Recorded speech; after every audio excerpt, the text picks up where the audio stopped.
What's up, badass Black Desert Mobile fans? It's Legit back with this week's patch notes video, and this week Pearl Abyss hit us with another huge update. They gave us North Mediah, they gave us plus 40 on weapons and our armor, they gave us a new horse feed option, some new camp features. It is awesome. If this is your first time on my channel, you are missing out. Make sure you check out the description down below for some additional badass Black Desert Mobile content. You won't be disappointed. Don't forget to stay tuned for the end of the video for last week's contest winners. With that being said, let's dive right in. You can get all this patch notes info if you head over to blackdesertmobile.com. Up first with the patch notes update, we got North Mediah. With North Mediah, they did give us a bunch of new zones. Starts off at about 3,200, goes all the way up to 5,400 combat power required. It does offer the chance to drop new abyssal grade gear, Schultz armor, and Schultz's helmet. They did also unlock the new collection tab, the Prelude to War, so there's a bunch of new goodies you got to finish in your collection tab. They did also update the knowledge, so there's more knowledge, so there's more combat power in there as well. Make sure you guys go get that done. Those are the new zones you can see there that came with the update that we are getting. They did also update the gear enhancements. Now we have plus 40 on weapons and armor. I had stockpiled my weapons there, so I did get my main hand weapon to plus 40 from that, so that is awesome. The camp manager feature has been added.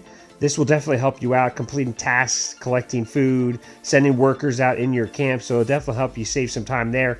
It is kind of like a Combat Life Plus and all those, so it is a pay-to-win feature, so they did give us 1 dayer in our inventory, so you can try it out. After that, for those free-to-play, it will not be used, and that's okay. We will still survive. The next update they added is the hardcore difficulty mode for guild boss rushes, so those were pretty easy. They did make those a little bit harder.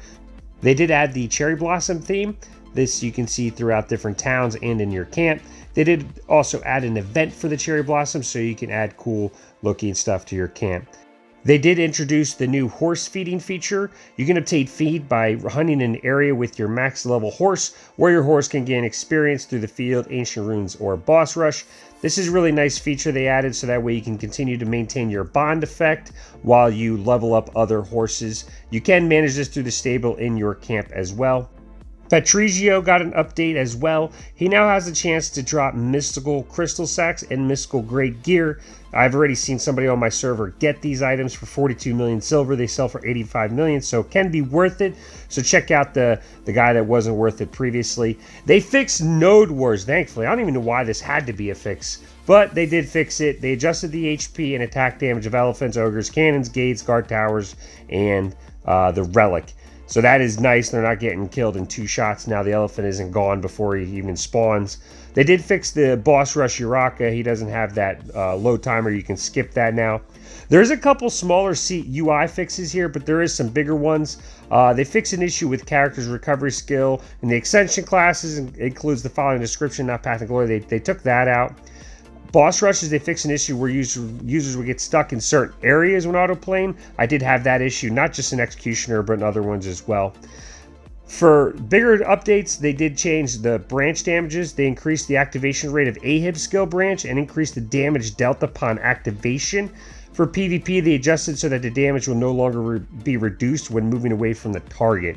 Now here's the major class updates. They fixed archmages. They fixed the meteor showers, so that way the skill animation is showing correctly. They updated all these skills right here to increase the damage of the skill. I mean, it's pretty much every single archmagician skill got buffed. So that is really nice for those that were having problems out there. Hopefully you guys enjoy that. They updated some Titan issues as well.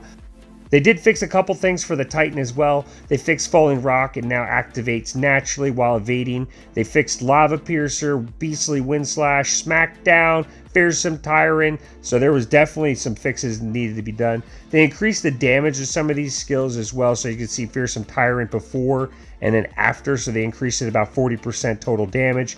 They fixed Falling Rock's damage as well. They increased that by like 20-something% for level 1 and then like 30% for level 2. They increased the damage of Earth Shatterer for PvP. Most of these fixes are for PvP. Raging Thunder, they did increase the damage for PvE. They did fix a couple things with the Paladin as well. Celestial Spear got a PvE damage increase. Radiant Charge got a PvP damage increase. Shield Chase PvP damage increase with a couple other fixes there. Punishment, Judgment of Light, and Divine Wrath got a couple smaller tweaks. They added some new events. The first one is the Forgotten Labyrinth of the Ancients. This only is up for 3 days. The event details it's 5 stages in total, each being a square room with different missions for each stage. You can move to the next stage after completing that previous room. Your pass will not be used if you fail to complete the stage.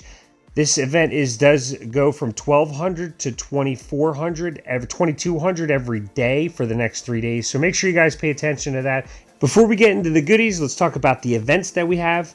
We did lose a few events. We still have the Ellie Bellucci's event. We are getting those event certificates. I believe I have about 20 so far. They are giving us about 15 throughout this special daily login event.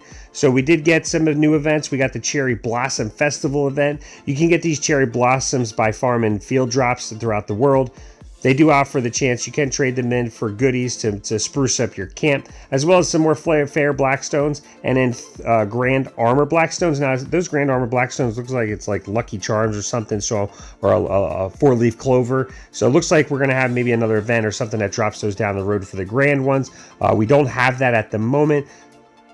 We did get the special daily login event. As you log in, after 7 days, you get 5 event certificates. After 14 days, you get 10 event certificates, so that's another 15 right there. And then we still have the daily Ascension mission event, which is giving you 200 ancient coins if you do ancient runes 5 times. We have the Wheel of Fortune event. You got a twist for some goodies for your chance to get that epic accessory chest and the mystical grade gear. So that's the events. We did get the North Mediah update. This does go from 3,200 CP to 5,400 CP. Now, there is a zone up there in the top right, Schultz's Guard Armor, and it's 6,241 CP requirement. We're not going to be there anytime soon. These areas do have the opportunity to drop Schultz's Armor, and then the 6,200 area is Schultz's Helmet, and then some of the other areas just have the opportunity to drop your standard mystical grade gear.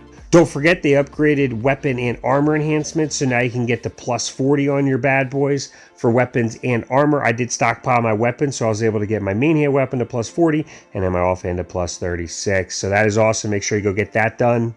So I activated my free Camp Plus, the new one that we got for our camp where the Irene collects your stuff. I left it, I came back, and she collected this stuff for me, fair armor blackstones, good armor blackstones, and then fair weapon stones. So she does collect goodies. She collected some food there.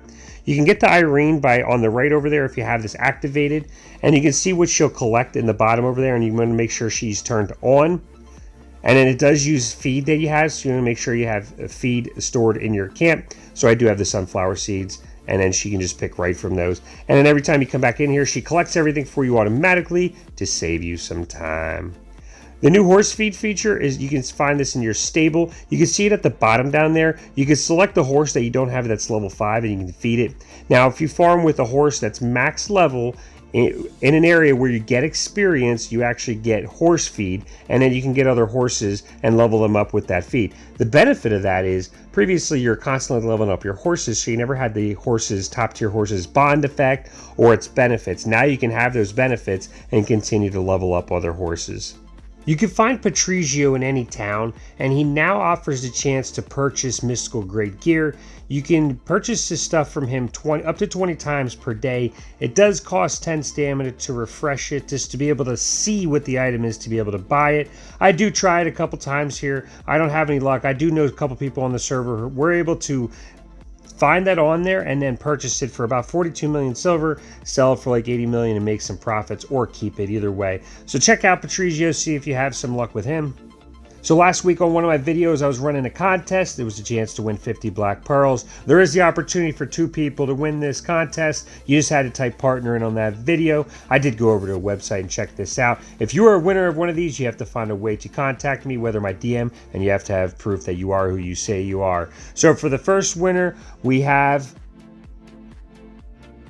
Hamidur Rahman. Congratulations. Make sure you find your way to my Discord channel and PM me, and make sure you show me proof that you are who you say you are. The second winner we have is Rising Resonance Gaming. Congratulations. Now, if one of these winners doesn't reach out to me over the next 24 hours, I did pull 2 additional people.